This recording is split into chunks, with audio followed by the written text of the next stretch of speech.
Ladies and gentlemen, you're watching Breaking Tables. I'm your host, Brian Van Slyke. And it's going to be I like to say, shit soup sandwich tonight because we got crazy motherfuckers on the show tonight. Well, let's go ahead and get them on here, guys. This is Breaking Tables. I love it. Not that one. Jeez. It's the Mafia, you know I'm rocking with the Bills. It's the Mafia, you know I'm rocking with the Bills. It's the Mafia, I'm with the Buffalo Bills. It's the Mafia, you know I'm rocking with the Bills. Hey, who you reppin'? What's your team? Who you reppin'? What's your team? You know I'm reppin' for my team. I got that talent on my team. Yeah, baby, that's it. Dom faded right there. Tonight's gonna be a little different because I don't have Tap and Neil on. So I've upgraded to Tommy because he's got good internet connection. I'm joking. Tommy or Tampa Neil, I miss you. Wish you were on, but happy birthday to your wife. That's a valid, reasonable excuse to not be on part of the show. Tommy, what's up? What up, Brian? And yes, happy birthday to Tampa Neil's wife. Yes. Guys, we've got a special guest on tonight. I'm sure a lot of you have heard of him, but I wanted to get him on because not only is he going to be like the next Stevie Ray Vaughan genius. I mean, what are the greats out there? Eric Clapton, guitarist, John Mayer, guitar. I mean, this guy has some good shit. So I'm going to go ahead and...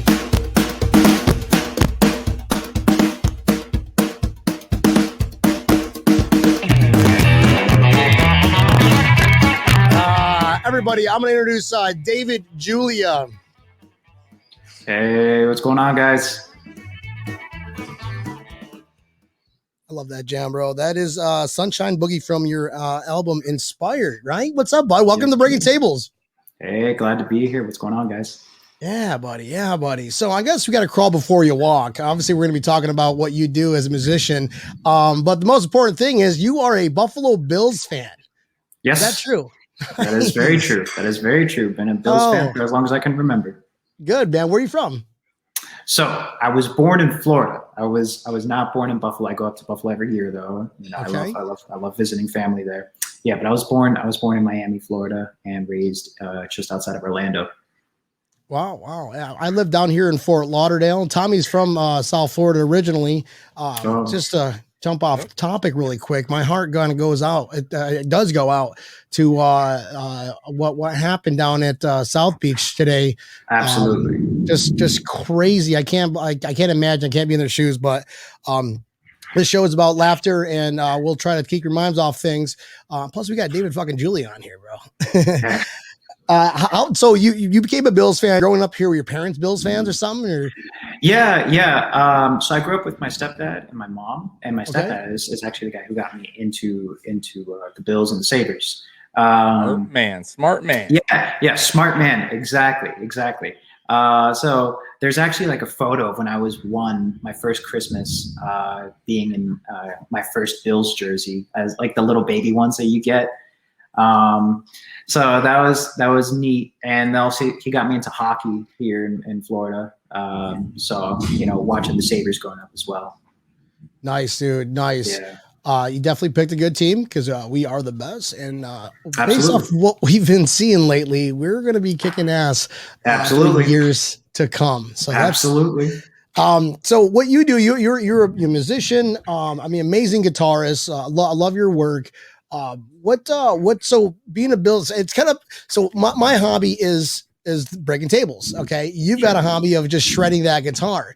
Have you been told before that you're going to be like the next Stevie Ray Vaughan or Eric Clapton, just the way they play guitar, just they make sweet music come out of that machine and it's beauty. I've been given wonderful compliments like that before, and I'm grateful each time for them, and I sincerely mean that. But luckily, I have somebody like my stepdad that always gives me an ego check. You know, that way you don't get too much of a big head over it. No. He's been in sports all of his life, so the way we kind of view things is we record everything and then we look back at the tape. So with hockey, whenever I'd play, he'd record it, and when I got home, we'd look back at the tape, see what I did wrong. My first season, I was atrocious. My second season, I was atrocious. But my third one, our team went undefeated, and I led the team in scoring. Yeah, and we did that 4 years in a row. So are you going to become a professional hockey player or a no, all-star on that guitar? No. I think I'm going to stick with guitar. I've seen some of these hockey players nowadays, man. They're crazy. They're absolutely crazy. So I'm going to stick to what I'm good at, and that's the guitar. You want to keep your teeth, is what you're saying. That's right. Okay. That's right. I like my teeth. Yeah. So even with music, we take a look at the tape, and we see what we can improve on always, because that's what life's about, just getting better. Right. I watch my show right after this one to see how many times I've said incorrect shit, or I do a beer count, like, oh wow, I got to 13 today. Yeah. It's a 60-minute show, so do the math. I feel pretty good the next morning. So that guitar you have behind you, I've seen that before. Yeah. This little guy right over here. Yeah. Got the Bills logo. Want to show it to the viewers? I think it's pretty solid. There it is. Yeah. You gotta rock that Bills when you're jamming out. Yeah. I bring this out to my shows. So this is a 2-string cigar box guitar. This is a cigar box. And it was built by my friend JP Soares, who plays in South Florida a lot. And it was a gift. He knows I'm a big Bills fan, so he put Bills stickers all over the place. And do I get funny reactions from people who aren't Bills fans? Yeah. Do I care? No. Let me guess. I'm pretty sure how the conversation starts with, "Hey, did you guys know you lost 4 Super Bowls in a row?" Oh yeah. I've heard all of it. Somebody comes up to me and they go, somebody goes up to me and they're like, "Wide right," and I'm like, "Cool, great. You feel good about yourself? You're a Dolphins fan, Yeah, right. Dolphins fans, they have nothing to say because I'm pretty sure our third stringers demolished them. All they had to do was win one more game, just happened to be Buffalo Bills, and we're like, all right, we're putting our third stringers in because we already locked in number 2, and they still got destroyed by third stringers. So there's that argument right there too.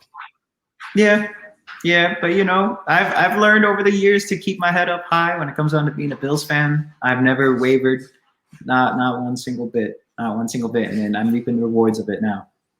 Nice, dude. What can you tell us the craziest tailgate you ever been to? Craziest tailgate I've ever been to was Monday night in October. I saw Thurman Thomas get inducted into the Bills Hall of Fame, and we were playing the Patriots, and that was the craziest tailgate I've ever seen, because being from Florida, I'm not used to the cold. So I went up to that game. It was snowing, it was raining, it was Buffalo weather, yeah, and so I was bundled up, and I saw people out there just not wearing any shirts, drinking a beer can, slamming it down, running into each other, just like they don't care. And that was the craziest one I've seen. I saw a few tables get broken over there. Nice. Have you broken any tables? Have I broken any tables? Oh, but I was planning on doing it this season. There's just a risk with making money from my fingers. That's how I pay my bills. Yeah, right. So dislocating a shoulder is a little bit of a risky one.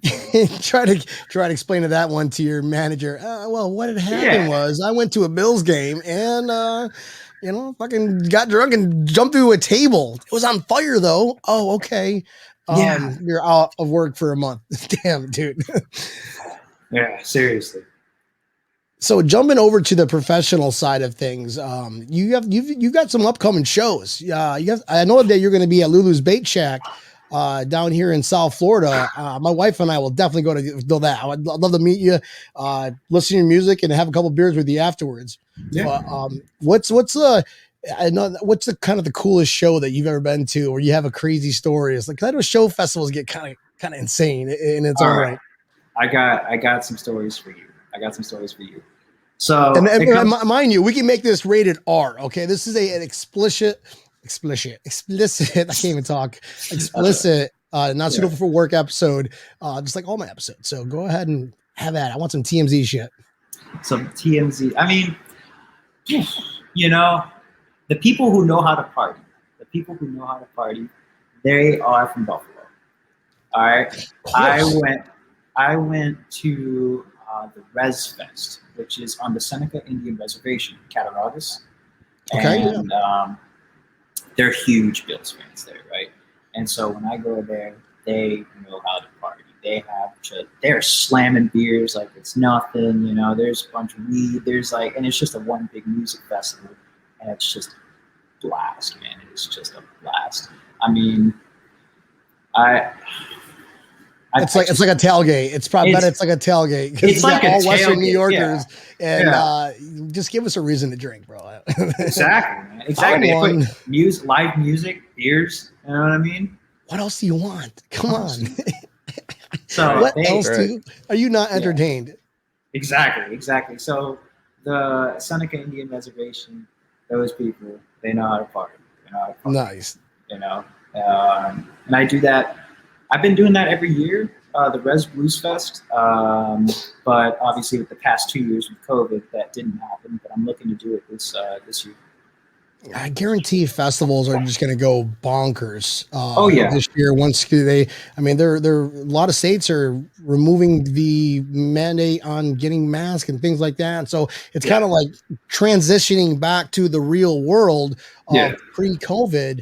And it's I bet it hurts to have, to be able to rely on those shows from happening, to do those shows and get your name out there. I bet that was tough, man. Yeah, it was tough the past 2 years. But what I tried doing was live streams, just like how we're doing right now. I played guitar, I'd talk to my friends and family all on Facebook, Instagram, and stuff like that. I'd just try and be out there on social media as much as I could. But now that like we're opening back up, it's easier to go out and do shows and just get out there and keep working, keep doing my thing. Chris Richter says, "Duh, Bears." Wrong podcast, bud. Disclaimer: that's my supervisor right there, Chris Richter. He loves this show so much that he just has to make his presence known that he's a Bears fan. Absolutely. He's going to be a Bills fan though, because we got Trubisky, and I think he's going to wear a Bills Trubisky jersey. Yeah, he said that's the only jersey that I'll wear. That's a good way to transition into being a Bills fan. There you go. See, that's how it all starts. Next thing you know, you're going to want to tailgate with me and come party with us. Dude, that's cool, bro. So what? Okay, we gotta get deep dive into Bills fandom. Okay, this is going to be a true test for you, David Julia. What was the last time you cried over the Buffalo Bills? It could be tears of happiness, it can be tears of sadness. Tears in My Beers segment on what David Julia did last time the Buffalo Bills made him cry. Okay, I can recall Kansas City Chiefs AFC Championship game. I did cry because we just would have played better. That's it. We had the personnel. We absolutely had the personnel, and that just frustrated me. Yeah. I cried with the Colts game, winning that, seeing my first Bills playoff win my entire life. That was pretty cool. Oh, dude, that's right. Yes. That was pretty cool. Before that, the season before that, I cried with the Ravens game. We could have won that. We just were sloppy. That's when they really started shooting up and climbing towards the right direction. I had a gig on the day of the Texans, the playoff Texans game. And I remember it was at the Rock and Brews in Orlando. I had to watch on all the TVs they had the Bills lose the playoff game against the Texans while performing on stage wearing a Bills shirt. That was pretty hurtful. I couldn't cry on stage, but if I wasn't on stage, you're just jamming out. Yeah. Let me tell you what, the Blues, I was playing the blues there. I was playing the blues. Oh, I bet that motion crosses over to playing a song or picking a song. Is that your muse? The Buffalo Bills is your muse, where you could just like after a game, how I feel. Guess what? I'm gonna strum about it, man. That's right. That's epic, dude. Tommy, we all know that you cry like a baby every time the Bills lose. Thank God that we're gonna go 17-0 this year. And I think we used that game against the Chiefs as a game plan on that. That's the team that we're going to beat. That's the team that we are going to beat this year. Doesn't matter. We're going to beat them twice this year. Once during regular season and once on the way to the Super Bowl. And I think that we've answered a lot of holes that we needed. That if we had to diagnose that game, and mind you, this is not an analytical show whatsoever, because to me stats really don't matter. So stats really don't matter to me, but they're beefing up the defensive line, the trenches. You being down in Florida, were you a Hurricanes fan? What do you think about Rousseau, bro? No, I was not a Canes fan. No, okay. No. I'm pretty sure I have a button for that one. Hold on. It's all right. Thank God this is a.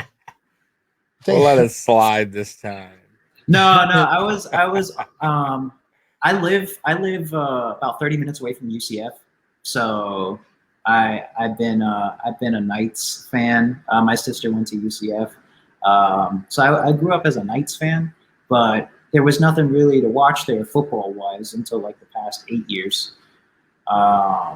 So I never got to pay attention that much to college football, not as much as I thought I should. Right. You know, but I'm happy with what I've seen from Rousseau. Yeah, he was good. I've watched him play. I watched him play down here, and I was a big Hurricanes fan, especially growing up. Yeah. Jim Kelly, he's alumni.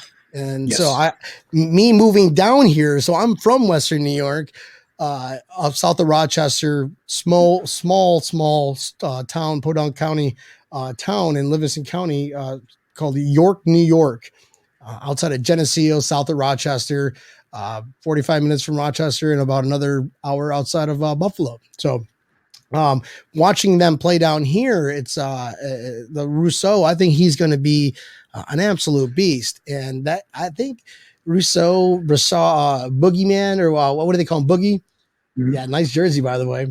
The game plan this year is we're going for that quarterback, whether it be Tom Brady, whether it be Mahomes, doesn't matter who you are, because we're going to destroy you. And the defense is definitely built up from last year, and I think this year is going to be our year. Tommy, am I just talking chat, or what do you think about that, bro? No, you are 100% correct. I'll tell you what about Rousseau, which has to get Bills Mafia excited. The guy played one season, freshman, by the way, 15 sacks, missed the next season, and we still drafted him where we drafted him. We have the smartest GM in the league, one of the best coaches in the league. If you think they're drafting a guy just for the shits and giggles who they think is going to be okay, you're wrong. This guy has huge potential. He's a smart kid. He's from the U. His coach, everybody who's seen this guy play has nothing but great things to say about him. He's already dominating one of our best offensive linemen in camp. So get ready, because it's going to be a fucking show. I'm telling you right now. That's one. Two, Jerry Hughes and Mario Addison are awesome teachers for these kids. And there goes the dogs, and they agree, baby. I know. Hey, they agree. That was perfect timing. The dogs are saying, hey. I know. Who let them out? Yeah. No, but yeah, seriously, that guy, get ready, David. If you haven't seen him play, I know you only see some highlights. It's going to be fun. Oh, yeah. Just get ready, because I think the league's going to be surprised on how many sacks he gets this season as a rookie. No, so get ready. Absolutely. I mean, my dad, like I said, reads the articles every day, and so do I. But he has more time in the day to just sit down and read all the articles possible.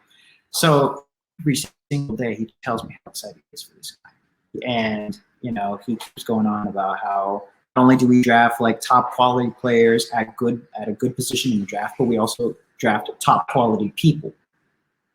Which is something before the show, Tommy and I were talking about how we're drafting quality people who don't mind Buffalo, people who want to be in Buffalo, people who love the environment. If you want to go be a macho man, I, me kind of guy, go ahead, go somewhere else. Divas go that way. Yeah. We don't need no divas here. Yeah, we have no time for that. When you're in Buffalo, you're a part of the process, you're part of the team. And you're part of the community. And your right. Buffalo Bills is more than football. Just the stuff that everybody does is that whether we see each other. And I think displaced fans also help with that ensemble, because Bills fans travel deep. Travel deep, and they're all about Buffalo Bills and their Buffalo Bills community and giving back to the community. Special things going on here and there. Oh, if both Buffalo Bills related, I'm fucking in. I'm in. Yeah. Being that you rep the brand, you rep the Bills, and you're out there jamming on shows. You ever get guys or gals or anybody in general after the show have a chance to talk to you and they yell, "Go Bills," or anything crazy like that? Absolutely, and it's happening more often because people are comfortable now that the team is winning. I would have said it. I'd said it. We'd be. Oh, I'm not gonna say that. 0-16, and I'd still be out there going, "Yeah, Bills." So now that that's always happened, and that's always such a cool part of being a part of the Bills community. Just people who come up to me every now and then at the shows. But the craziest one was I was on the Blues Cruise, the legendary Rhythm and Blues Cruise, and I was watching the Bills versus the Patriots some early game in October, and I was walking up to this bar, and I go and I watch the game. I had my Bills jersey on. We're getting demolished, and it's just not fun. I'm sitting at the bar just bummed out, and then I see these two ladies over there, and one of them is named Chrissy. And Chrissy looks at me and she goes, "Oh, you're a Bills fan?" I'm like, "Sadly." And she starts laughing. Anyways, we start chatting. And she's the one who owns the Res Blues Fest in Cattaraugus. Wow. And that's actually how I ended up getting booked over at the Res Blues Fest, because of being a Bills fan, meeting on a cruise. On you guys, cruise. Everybody's on vacation, and that's right. You're over here hustling, getting the networking, and in using the Bills Mafia is a family. So it's like, hey, Bills Mafia means family. That might break your table. That's pretty cool. I love these signs. I just randomly have signs all over. No, that was from Zoom Buffalo. They hooked up with a couple signs. Let's go Buffalo. So that's gonna be keep it close here so I can do just that and just kind of flash them around here and there. So last year we did a lot of damage. We put people on notice. We put the whole entire NFL on notice. And, obviously with the more success we get, the more haters we're going to get, specifically the Patriots fans. I think they are the most sourest fans in the world, because all they can talk about are the rings that we didn't get. That's it. But yeah. I think Dolphin fans are very close, by the way, to that. They're coming out of, they are talking mad trash, I think, more than Patriot fans lately. Because they think the Dolphins fans aren't real fans, though. They're not real fans, bro. Right, which makes it even worse. Okay, I can sense that argument. Go right. No, that's definitely debatable. That's arguably true that they're up there. But I know David Julia's over here like we were playing guitars and someone going, "Yo, Bills," or Bills, and I know David doesn't go back because he's a youngin', but The Dolphins were our nemesis for a very, very long time. That was the AFC East. That was the battle. It was Buffalo and Miami, and we always took care of business. And that's why Dolphin fans truly hate us, because we always kicked them out of the playoffs in the 90s. Right. Dan Marino could never get back to the Super Bowl because of this Buffalo team.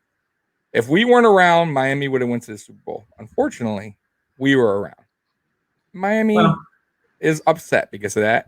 And Miami is now trying to catch up to us. It's just not going to happen. Because the thing is that, like, with these Miami fans, the Patriots fans, there's something that I live by, and it's called never nothing negative. And it's gotten me through a lot of interviews. If you don't talk about things in a negative way, there's no chance you could say anything wrong. Right? You can't get in trouble. So to talk to Patriots fans nowadays, talking to any Dolphins fans the past 10 years, you got to kill them with kindness, because they don't know the pain. The Patriots fans don't know the pain of 7-9, 8. Yeah, they were spoiled for 20 years. They're spoiled. Oh, yeah. They're spoiled, and you just got to let them get used to it. Let them get used to it. They're bitter right now. They're bitter. They're going. But 4 years from now, they're going to start being like, you know what? Maybe the Bills aren't so bad. No, they're going to always change. They're going to They're always going to change. Man. When we win the No, Super Bowl this year, they're just going to be like, well, we've got 6 and all you got is 1. Right. That's all they got. That's all. And they Miami got. just has 72. That's all they talk about. Yeah, 1972. That is all.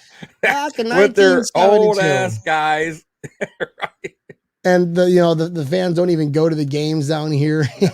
Well, they don't care. I've never seen a packed stadium in Miami. I've never seen a packed Hard Rock I stadium. have. Bro, it starts I have. drizzling, they run. When Bills are in town, that stadium is Buffalo Bills' second home.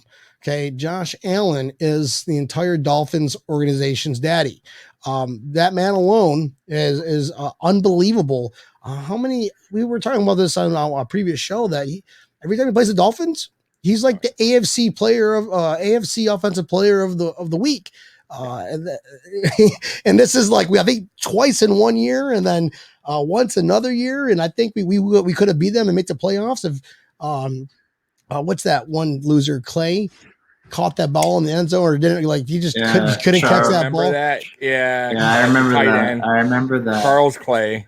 I was watching that game in South Florida at a sports bar when that happened. That was a great game, by the way. I was at a bar, which I never go to. I usually watch a game at home, but I think I had something going on in my house. I couldn't watch the game, so I'm like, haul ass to a bar, and there was a Dolphin fan there, bro. And me and this guy were fucking going back and forth because that game, they were kicking our ass for a little bit. Then we came back, and then they came back. And, bro, then that last play, I'm like, oh! I was like, fucking Charles fucking Clay, man. But, yeah, that was a hell of a game, bro. That was a bad walk. That was a bad walk home because, the Dolphins fans, they tended to leave early because of how close that game was. There were a few stragglers, and just hearing them talk. Hey, you got there at second quarter, okay? Right. And you're telling me how you're a diehard and we lost you. Congratulations. Moving on.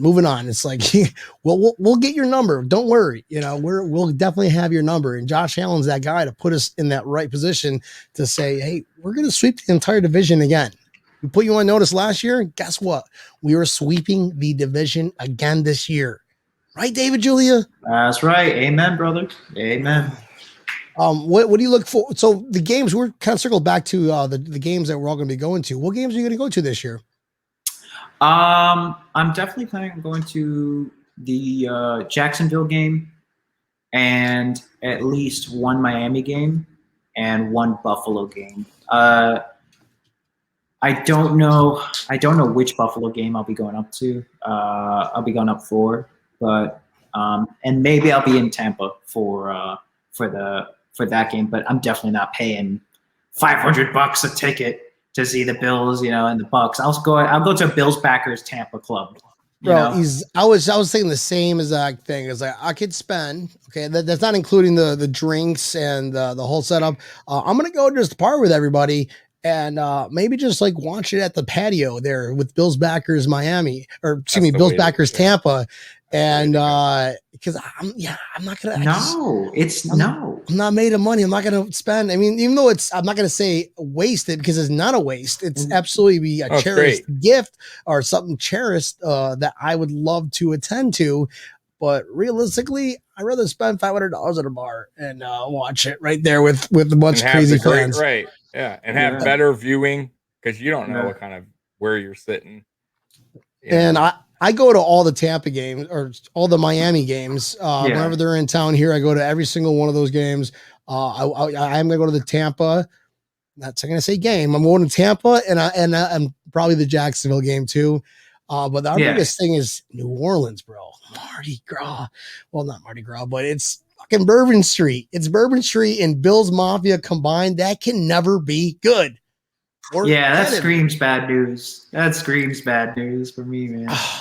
I guarantee that it's going to be more fans going to that game because of just, hey, we're having Thanksgiving in New Orleans. Okay. And we get to watch the Bills at 8:00 at night. Okay. That's awesome, man. I loved watching the Bills Cowboys Thanksgiving game. That was a great one. Oh, dude, that was that made my whole. I didn't even give a crap about the food. That I just was so pumped up for that game, and the fact that we just America's team get the fuck out of here. We're America's team. That's right. And we showed you what the deal was.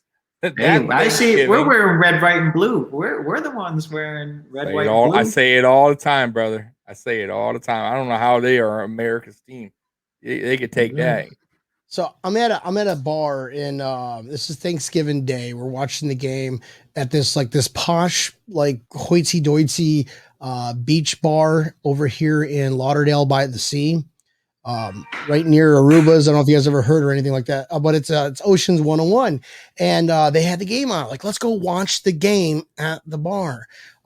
That's because all my family's in New York and my wife's family, they do Thanksgiving. We had Thanksgiving there, and then we're like, all right, I really want to watch this game, but with outdoor, that'd be kind of cool to go to this bar and just watch it outdoor. And that's what we're going to spend our Thanksgiving on. And I ended up running into these Canadians. They're like, oh, we're Canadians. We're going to root for the Buffalo Bills. So they're like, all right, come join us. So it's like, it turned into a party of 2 to now we got a party of 8. And it's, we were screaming and I can scream, I can belch it out. And, I think manager Kim's over is like, sir, you're going to have to quiet down now. I'm like, we're watching football and we're outdoors. Shut up, dude. I think I made him like, give me a drink or something. Like, no, give me a free drink and I'll consider it. No, I didn't consider it. I was even louder, especially when we won. Are you one of those guys, Dave, that when the Bills are scoring a touchdown, or you just get like crazy, like, oh my God. Yeah. Or you just kind of hold yourself like, oh, okay, good. If I have a gig the next day, I try and stay as calm as possible because I don't want to blow out my voice. But if I don't have a gig the next day, I am screaming. I am screaming louder than anybody. I always like seem to lose my voice like third quarter into it after having a couple pitchers, and it's it's fun. Let me ask you a question. Did you really go to a Bills game if you don't lose your voice? Exactly right. Exactly. Oh, that's what I'm talking about. If you don't lose your voice going to a Bills game, you did something wrong. That's going to judge your fandom. That's going to judge that level of fandom that you have. Are you a level 2 or are you level 99? Prove it. Okay, lost your voice in the third. All right, you're a level 80. You lose your voice going in the parking lot at 9 o'clock in the morning before the game starts. You're level 99. Congratulations. So, right. Dude, it's gonna be good. I can't wait for this year. Got the beer burps. Tommy, what are you laughing? What's that? See, at least we had like Neil here. If Tampa Neil here is, at least we can make fun of somebody. Yeah, stat guy. It's just he's my stat guy. He's my stat guy. He's he crunches the numbers like. Well, you know what I heard? Professor Neil. I heard some people last year, man, pissed me off on Twitter complaining about the train horns that we have at the Buffalo Bills Stadium. I said, bro, I love the train horns when the defense is up. Bro, how are you complaining about the loud train horn noise? What? Take your ass home, man. Yeah. Like, really? So yeah, like, I mean, there is some people like that, bro. There is. That don't make no sense, man. We're supposed to make noise. Bro, they ain't fans if they can't handle the noise, bro. Ah, they should go to that posh restaurant. Yeah, right. That they enjoy the quietness. I'm like, what is this? Listen to that shit on AM radio. I mean, it's a restaurant bar. I get people are eating on Thanksgiving, and it's like, okay, you know what? Why are you going to a bar? A posh bar at Thanksgiving. You couldn't find anywhere else. Couldn't find anywhere else to go to.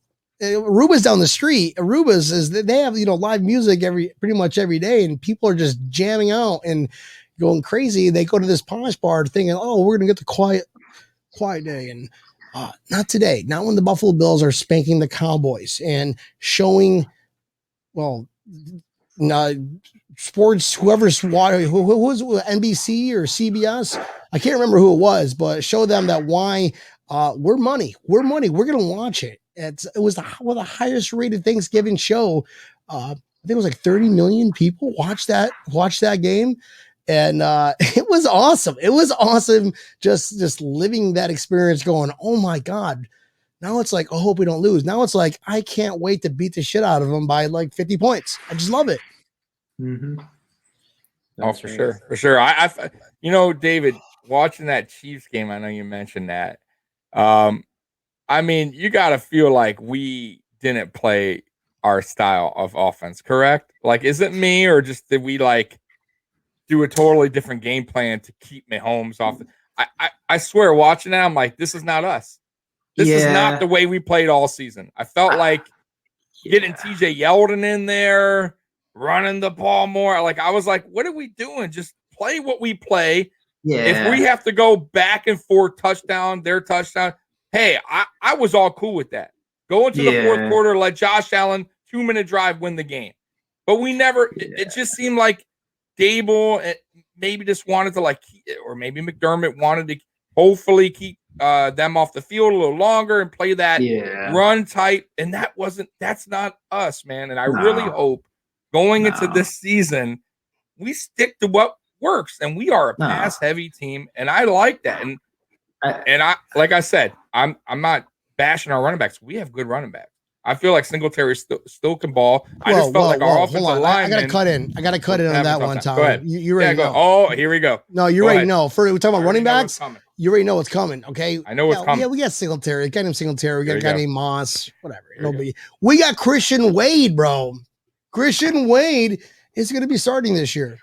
You think so? No, I know so. It's all over the news. But plus, Brandon Bean sent me a text message the other day. He's like, "Hey, spoke to coach, and he says Christian Wade's going to be starting." So it's said here, heard here first on Breaking Tables. Okay, so I'm a nerd when it comes to Christian Wade. I love starting for a rugby team. To go back though, I think with the Chiefs game, we were just being cute. That's all it was. You're just being too cute when it comes down to that. Play football, man. Do what you're good at. Do what you're good at. Exactly. That's what I'm saying. So don't be cute. Even the Baltimore game, even the Colts, I kind of felt like we just kind of changed our style a little bit through the playoffs. No. Where am I right? Like, I kind of felt like we took a step back and we were like, you know what? We're going to play a little conservative here. We're going to play it safe. Tell me, there was no jet sweeps by Isaiah McKenzie.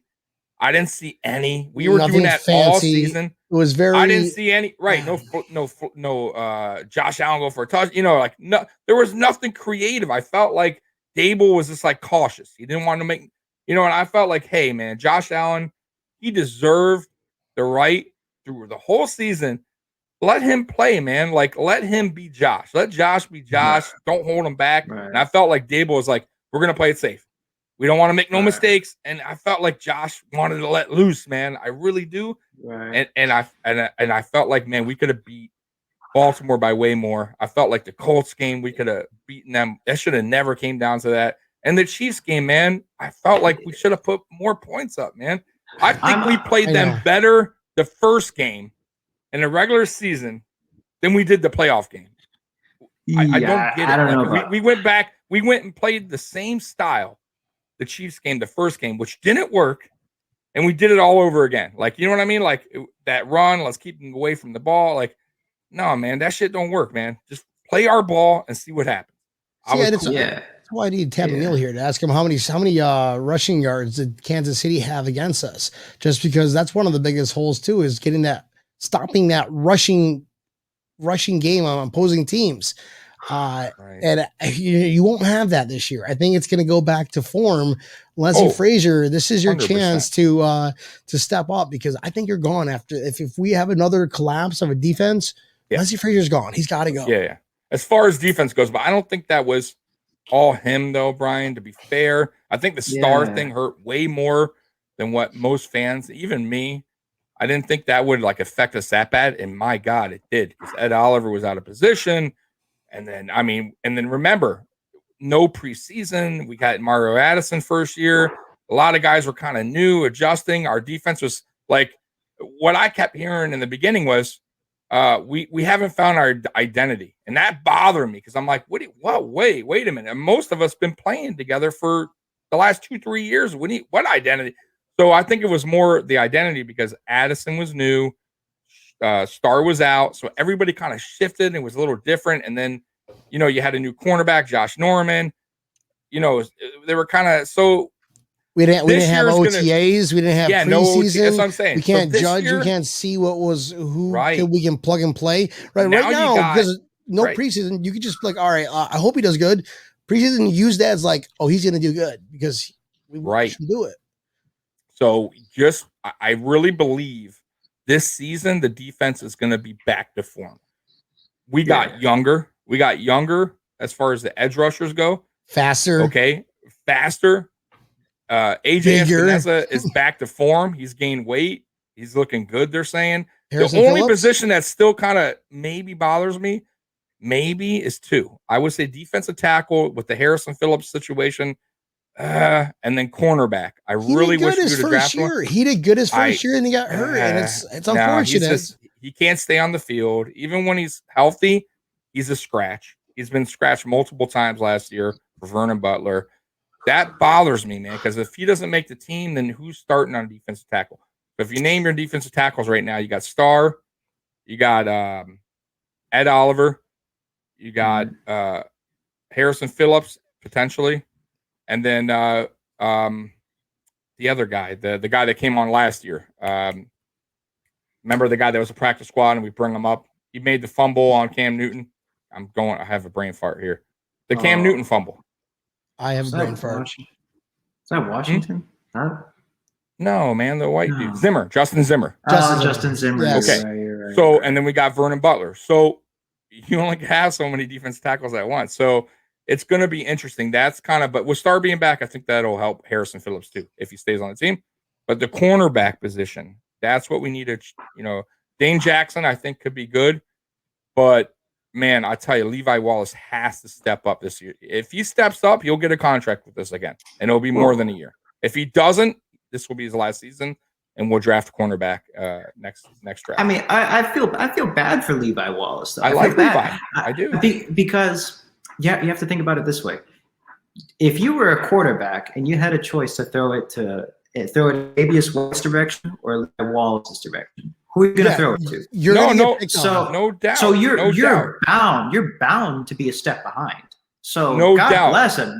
He's Well, it's not only that he was undrafted. I wouldn't go ahead and put him on the chopping block just now. No, he's not on the chopping block. And by the way, undrafted, the guy's busted his ass to get where he's at, and he's played exceptionally well. But his problem is he has a few. He lacks speed. He gives too much space. So those are issues, and I just think that's what he is. He's not a very speedy cornerback, so he gives a lot of space, and that's a problem. You know what I mean? And all I hear from Tommy is I hate Levi Wallace. No, I do, but watch the film. He gives a lot of space up, and sometimes he can't catch the guy when the ball's in the air. Sometimes he does, but he gives too much space up because he doesn't have the speed. He has to. To me, stats really don't matter. Way that's his speed. That's nothing to do with stats. But I like him. But listen, we do need a number. We need a quality number 2, and that's nothing wrong with that. Nothing wrong with Levi. You still need more than 2 cornerbacks. I like what I'm seeing, man. When it comes down to the depth of the roster, I mean, you're talking about the tackles, and you were listing all of them, and I was like, that's a good one. That's a good one. Well, except for Harrison Phillips, though. What do you got? Harrison Phillips. I'm going to go back to what Brian said. He was great. I mean, great's a bit of a stretch, but he was good in his first year. First year. How many years has he been on the team? God bless him. He tore an ACL with the Bengals game. But how many years? Right? But how many years has he been on the team? Let's be real. You're gonna. You said it. So how many years has he been here? You drafted him when?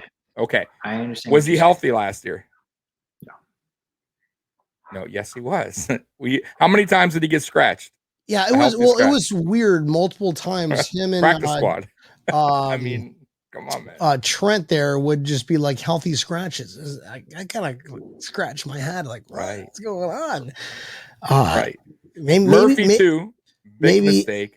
Maybe if it's a huge mistake, maybe something's going on that we don't know about. I don't know. Maybe they got a huge brawl or something like that. Those two. That's a possibility. That's why I need to get current Bills players on and be like, all right, give me the skinny. What the fuck happened? Because that'd be an interesting question to ask. What's funny though? Harrison Phillips actually has. Your guys are both right. I think he has potential to be good, and he's actually a really good guy, nice guy. Does a lot of charity, but this is his year. I'm going to tell you right now. If he doesn't prove himself in preseason, if he's still like scratched out or not really making plays or another injury, I think he'll be cut. Can't have him stay on the field on the team. We have a huge roster right now. You guys got to remember 53, right? There's going to be cuts. So who's you can't just say, hey, Harrison Phillips is a great guy. He's did good his rookie season. No, business is business. I know that. Business is business, and Bean's going to know that. There's going to be a lot of cuts that you may not like, I may not like, and we're going to be like, what the. Remember when Andre Roberts got cut? I was pissed, right? Because I was like, who's going to return? But at the end of this year, I'm like, cut his ass, right? You know what I mean? So, No, that'd be awesome if Christian Wade could catch a ball, have him run back. I would love Christian Wade as a kick returner. I really believe, Brian, I know you like him as a running back, but honestly think the dude played rugby, right? The dude could take hits. He can move and maneuver. If you could, clearly he has ball handle. Get him back there preseason. Let's see what the man can do. He can fly. Oh, why he not? Can fly, bro. He's not afraid of just running over people either. Right.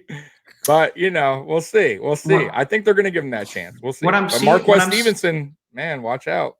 What I'm seeing with most of these players, especially like the younger guys, is a ceiling. When we're getting these guys in, we're getting people who have a high ceiling. The only thing I question with Christian Wade is his ceiling. Does he have room to grow? Because as of right now, he's good. But am I 100% convinced that I'd take him over Singletary? I'm not 100% convinced. That's my personal opinion. David Julia thinks Brian is delusional. That's all I heard from that conversation. No, man, no. I'm just not 100% convinced. I'm okay. Well, we have other running back. We got Breida. You got the Antonio Williams, who played really good against the Dolphins. Zach Moss has come back from injury. Singletary's, I know a lot of Bills fans are hating on him, but you got to remember our offensive line run block was awful last season until Mongo came back, and then it improved. But by then we were a pass-heavy team. Didn't matter. So this season will be interesting for Singletary. But, bro, he averaged 5 yards a carry. His rookie season. That's really good. So Moss, my problem with Moss is he, going into his rookie season, everyone's like, man, this guy, he doesn't care. He's going to bulldoze you over. And I didn't see that. I didn't felt see like, that at all. Did not see I that felt at all. like, Yep. I felt like, man, okay, I can't wait to see this guy just run through people. And I felt like he was kind of avoiding people more than running through people. And when they gave him a chance on like goal line, he fumbled a few times. And I was like, whoa, what's going on here? Like, this guy should not be doing that. So we'll see, and then he got hurt, and you know how those injuries, man, is that going to take a step back for him? So next man up, bro, and Breed is the speedster. Breed is going to be the number 2 back, I believe, no matter what, because he's the change of pace guy. Can't have Zach Moss behind Singletary. They're almost the same guy, except Singletary is a little bit more elusive. Same speed, you know what I mean? So you got to have Breed in there. That's true too. The problem with all our backs is that we don't have enough reps because we're a passing team. That's right. No, I'm happy. 100%. I'm happy. Yeah, I'm happy that we're a passing team. Yeah, 100%. That's what we are. That goes back to it. Stop being cute. If you're a good passing team, be a good passing team. Right. Do you remember the era Spread them out, man. Of oh geez, now I'm having brain farts. Tyrod Taylor era when he couldn't get over 2,000 yards and he's always checked down, and it's like, no, why can't you just throw that ball like Josh Allen does and get break every Buffalo Bills or a lot of Buffalo Bills records on year number 3. Number 4 is going to be crazy. David Julie, do you think he's going to have how many 1,000 yard players do you think Josh Allen will throw it to this year? Man, I don't know. I could see easily Stephon. Well, he's going to get 2,000. He's going to get at least 2,000 this year. But we'll count him as one of those 1,000, at least 1,000 yards. Yeah. He's like 2 guys in one. So I hear you. I could see 3 players. Yeah, I could see 3. I see. But well, you see 2. I see Diggs, 2 because I think Diggs will have nearly 2,000 receiving yards, which is a shitload. I think Beasley's probably going to get his 1,000 that he should have got last year, if he plays, which I hope to God he does. I think Gabe Davis will get really close to that, probably 8 something. You got to take in factor, bro. We have what did he have? He had like 8 something. What do you mean? No. Who are you talking about? Gabe Davis? He had 600. Look it up. But either way, he's going to have like 8 something. I think you got to remember, you got to factor in the tight end. You got to factor in the running backs. Don't forget Emmanuel Sanders. Don't forget Emmanuel Sanders averages 1,000 yards a year. Right. Emmanuel Sanders. He's probably going to get 7 something. Bro, everybody's going to get a little piece of the pie, but it's not everyone is 4,000. No. It's going to be like almost 2,000 for one. Yeah. 1,000 for Beasley. You know what I mean? And then Josh will probably throw for almost 5, What's that, David? Everybody's going to get a piece of the pie. Sure. But what I see from quarterbacks is they have their security blankets.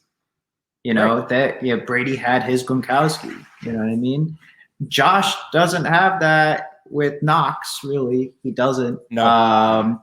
His security blanket is Cole Beasley. His security blanket is Stephon Diggs. Right. That's why I say 3rd and Cole.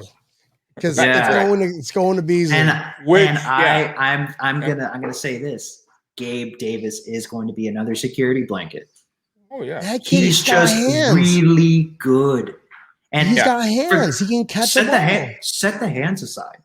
The way he works the boundaries. Yeah. Oh, dude. Are you kidding me? Tapping? Are you kidding me? The way he works the boundaries. It's disgusting. I'm gonna throw a name out there. Isaiah Hodgins. Yeah, I knew you were gonna say that. Look, I'm serious.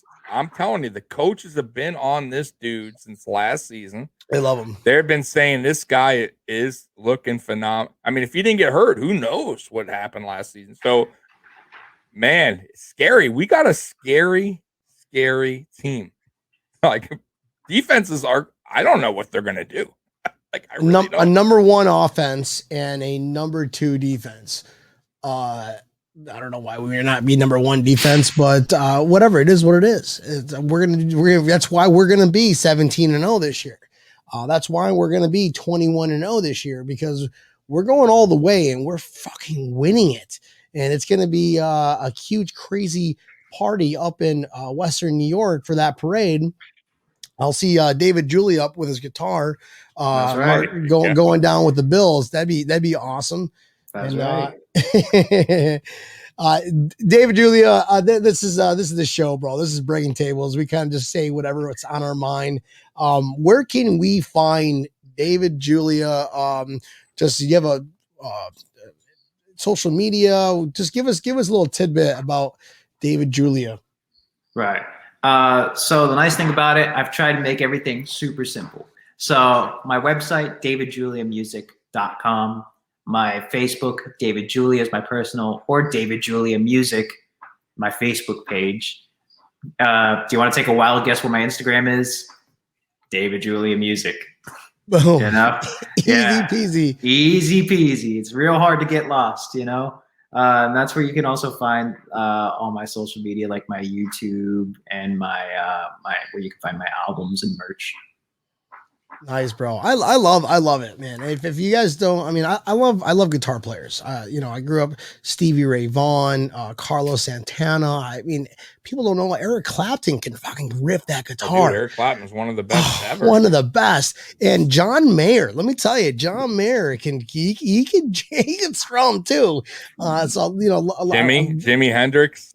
Jimi Hendrix, yeah. And bro, you want to hear one guy that you may not even know that could play the guitar sick? Prince could play the guitar. Yeah, Prince could play the guitar. A lot of people don't know, but man, he was sick with that, bro. That's true. That's very true. David, being that you are an up and coming, amazing artist, who's your favorite guitar?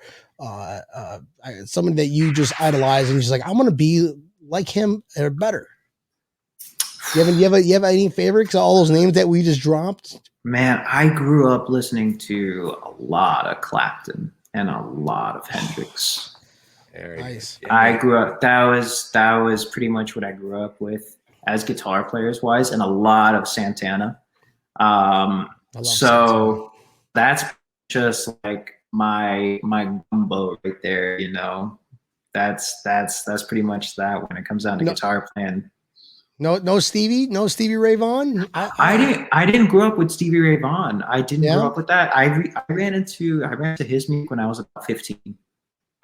Okay. That's when I started getting into Stevie Ray Vaughan. And by then I was playing blues, but I just didn't run into his music. I was mostly into a lot of like the older guys like B.B. King, Muddy Waters, Albert King. So when I ran into Stevie Ray Vaughan, Albert King, you know, along with Stevie was like that. Those two guys worked well together. So when I ran into Stevie's music, that was a game changer. That's awesome, brother. That is so cool. I love your stuff. I can't wait to see you down here at. You're going to be at what date was that again? For Lulu's Bait Shop. Lulu's Bait Shop. Yeah, I believe that was like July 3rd. I'm not mistaken. Yes. Nice. We get that nice long weekend. I think the company's going to be allowing us to take off that Monday. So that's going to be a long weekend. Cool, brother. I can't wait to meet you and have some beers with you. Wife and I we love that kind of music. We love just going out, having some drink, listen to live music, and that blues kind of like grassroots kind of just strumming that you do. It's cool. I love it, man. I love it. And Mafia, if you haven't had an opportunity to listen to David Julia, check him the fuck out, because he's a Bills fan. That's what we do. We support each other. All Bills fans support each other. And number two, he's actually really fucking good. So no brainer. Thank you. Appreciate it. Really appreciate it, guys. I hope you had fun, David. I want to thank you for being a special guest on tonight's show. Good to talk about you. Good to talk about the Bills, like always. So thank you, brother. I really appreciate it. Oh, thank you, guys. I had a blast. Awesome, dude. Awesome. This is Tam and Neil's part. Tam and Neil. Where can we find Breaking Tables? Well, you have your own, the Mafia Sports Report. I do. I'm actually having a Mafia Sports Report. Watch out for me. I'm actually doing a live show this Saturday at 8:30. If you guys can tune in, I appreciate it. That's my second one. I'm a newbie going by myself. By yourself? So, by myself, baby. So it's my second one doing it, but kind of my first, really, I guess you could say. But yeah, Saturday 8:30, I'll be going over some stuff. Join me, man. And Brian, you're more than welcome to watch or come on too. Thank you, bro. I don't know what I'll be doing Saturday, but I know I'll be watching that event. I appreciate it, brother. Unless you want me back on, just that way I can just like sit here and critique you the entire time and make noises. Yeah. Because that's all I'm good for, apparently. Okay. Do Tampa Neal's job. Where can we find Breaking Tables, bud? Well, as you know, you can find them at YouTube, Breaking Tables Podcast. Of course, the best podcast, by the way, on Mondays and Thursdays at 7:30. And you can also find them on Facebook. And Brian's everywhere. He's in all the Facebook Bills Mafia groups. So you'll find him. And come on. We have guests like David. And yes, we're the best. This is the best Monday and Thursday show. Tune everybody else out. We're just having fun, talking Bills talk. There you go, Brian. That is Tampa Neal. If you are watching this show, you got to take note. I'm texting fucking Tampa Neal right now going, did you just hear that? Yeah. That's how it should be done, my brother. Yes, that's what I'm talking about. And I need to get David Julia when he's got some time off to create a little better goodbye version. But this is all I got for my bye-bye. Ladies and gents, this is Breaking Tables. This is where you come in, David.